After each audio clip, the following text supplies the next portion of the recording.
Meus queridos amigos, como é que vocês estão? Tudo na paz? Espero que todos estejam muito bem. Bolsa de Valores, será que pode bater 150 mil pontos ainda esse ano? Tem gente que acha que sim. E essas ações que vinham ficando meio de lado, será que elas finalmente vão andar? As humilhadas serão exaltadas? E é isso, meus nobres investidores. Eu não sei se vocês perceberam, mas o clima está meio que mudado na Bolsa de Valores de uns tempos para cá. A coisa veio mudando meio que da água pro vinho nos últimos meses. Até poucas semanas atrás, o clima na Bolsa de Valores era de fim de festa, com aquele Bovespa no velho chove não molha, era 100 mil pontos para 105 mil pontos, no máximo tentando 110 mil pontos ali, depois caía de novo para 100 mil, chegando até cair abaixo dos 100 mil pontos.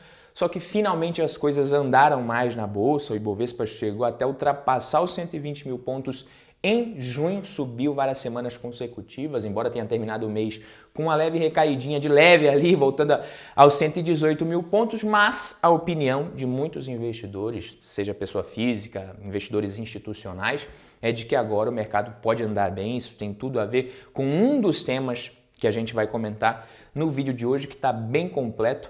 Será que agora vai mesmo, a Bolsa vai andar? Qual que é a sua opinião? Ainda existem ações baratas que são boas oportunidades no momento, sim ou não? A gente pega ali, por exemplo, o Sanepar, SAPRE 4. Será que finalmente vai sair da casa dos R$4? Vai ultrapassar os R$5? Vamos falar sobre tudo isso e muito mais nesse vídeo aqui. De domingo, fazia tempo que eu não gravava vídeo domingo, na sua opinião, qual que vai ser o patamar do Ibovespa no final do ano e qual a ação mais barata e mais interessante nesse momento para você? Comenta aqui embaixo.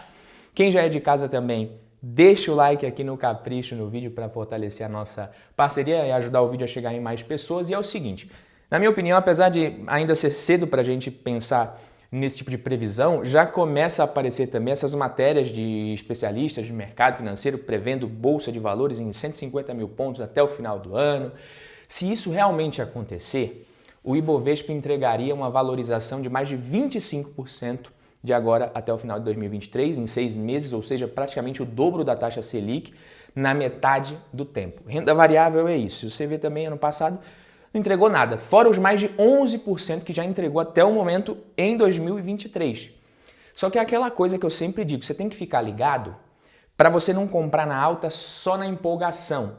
E aí você entrega a paçoca na primeira correção que a Bolsa de Valores tem também. Isso acontece muito. Então eu fiz questão de dizer que até poucas semanas atrás o clima era de fim de festa, entre aspas, mas na verdade é aí que muita gente se engana.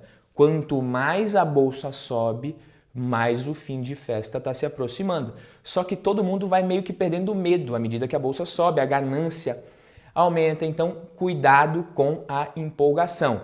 Muito cuidado com isso. Então, assim, se você teve medo de investir nas mínimas, quando a bolsa estava lá nas mínimas, as ações muito baratas, e agora você está começando a ficar corajoso, começa a se questionar, começa a questionar os motivos que estão te fazendo se interessar por renda variável. Pô, você estava com medo e agora você começa a achar interessante, ou você tem realmente ali algum probleminha, ou o seu perfil não é bem esse, está investindo de forma enviesada. Então, se na sua estratégia consta ali na sua alocação de ativo o investimento em ações e nos momentos de baixa você perde o interesse, você precisa ajustar um pouquinho sua mentalidade, a sua estratégia. Ações ou você compra sempre, ou você aproveita as baixas, as mínimas para comprar. Ficar comprando sempre nas máximas, nas altas, só quando sobe muito, o resultado tende a ser prejudicado no médio e longo prazo.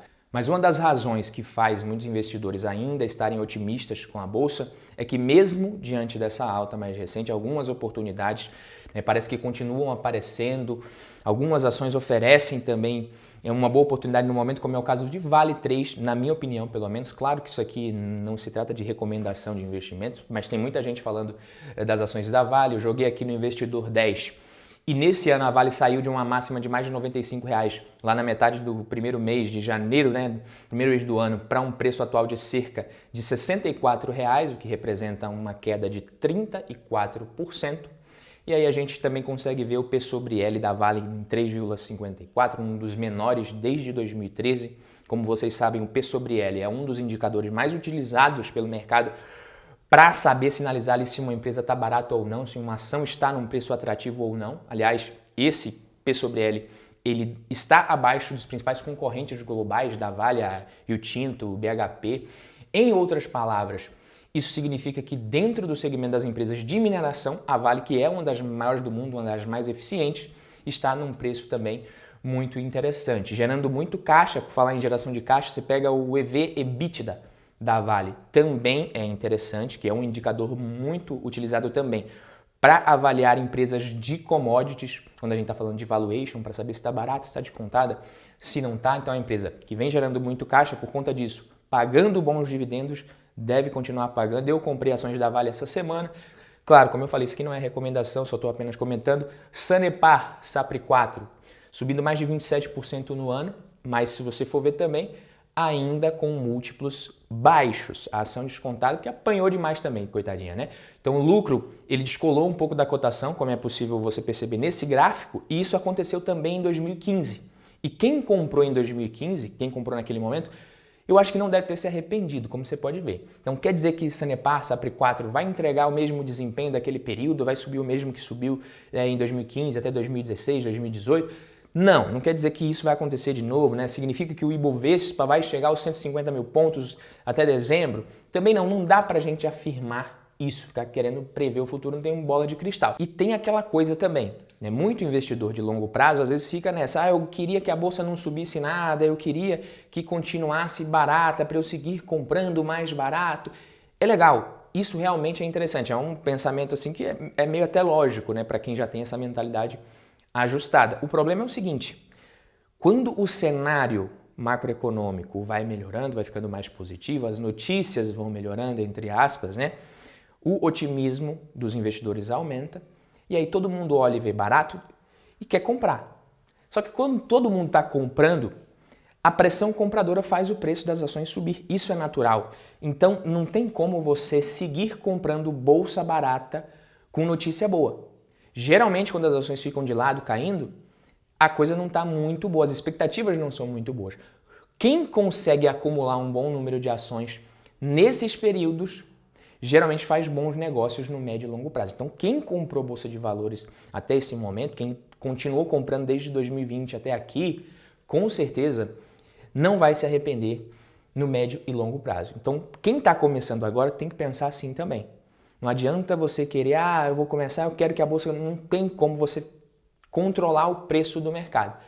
Mas se você está começando agora, certamente você tem muito tempo pela frente ainda. Esses períodos, essas janelas de oportunidade se repetem ao longo dos ciclos e o investidor que segue executando uma boa estratégia costuma se dar bem. Então eu acredito que seria, como eu falei, muito otimismo pensar que a bolsa vai bater os 150 mil pontos, mas eu acho que a bolsa tem condições de subir ainda mais, talvez ali 130 mil, 135 e tal, eu não vou querer fazer previsão. Isso tem tudo a ver com o momento que a gente está vivendo na Bolsa Brasileira atualmente. O mercado todo está meio que esperando já o início do ciclo de queda da taxa Selic. Caso isso aconteça já em agosto, a Bolsa de Valores pode também subir um pouquinho mais, mas já está todo mundo esperando isso. Na terça-feira, no dia 27, o Comitê de Política Monetária, o Copom, que é quem decide os rumos da nossa taxa Selic, emitiu uma ata sinalizando que possivelmente a gente vai ter uma queda na taxa Selic em breve, segundo o que foi comunicado, inclusive abrindo aspas aqui. A avaliação predominante foi de que a continuação do processo desinflacionário em curso, com consequente impacto sobre as expectativas, pode permitir acumular a confiança necessária para iniciar um processo parcimonioso de inflexão na próxima reunião. Então, foi isso aí que eles emitiram nesse comunicado. Então, de forma simples, é o seguinte, os dados mostram que a inflação está sob controle e com tendência de queda, de convergência para a meta. Então, por isso, estamos considerando abaixar a taxa Selic já em agosto. Foi isso que o Copom quis dizer. Basicamente, o que faz todo sentido, já que desde agosto de 2022 a taxa Selic está inalterada, em 13,75% ao ano. Muita gente correu para a renda fixa nesse meio termo aí, nesse meio tempo, então a gente já tem essa sinalização de que a Selic vai começar a cair, aí o investidor ele começa também a olhar para a renda variável com outros olhos novamente, Mesmo com a Selic caindo, né, começando a cair, a gente precisa lembrar que, ao que tudo indica, vão ser quedas pequenas, mais espaçadas, a taxa ela deve seguir elevada por um tempinho bom ainda, mas bolsa é a expectativa, né? O mercado ele sempre tenta se antecipar a esses movimentos. Na verdade, o mercado ele sempre se antecipa, às vezes acerta, outras vezes erra, corrige, é assim que funciona. Por isso que a gente fala, a bolsa sobe caindo. Um dos motivos, né, que me faz acreditar que a Selic não vai cair de forma acentuada é justamente a questão da taxa de juros nos Estados Unidos, que ainda está numa fase do ciclo diferente, a taxa de juros subindo por lá. Em outras palavras, enquanto aqui no Brasil o Banco Central ele já começou a subir a taxa Selic bem mais cedo, vem com essa Selic estável há um ano praticamente, lá nos Estados Unidos eles ainda estão na fase de alta. A taxa de juros, né, até houve uma pausa recentemente, mas muita gente acha que pode parar de subir, mas alguns ainda acreditam que o Federal Reserve, o Banco Central americano, pode subir um pouco mais os juros por lá até o fim desse ciclo.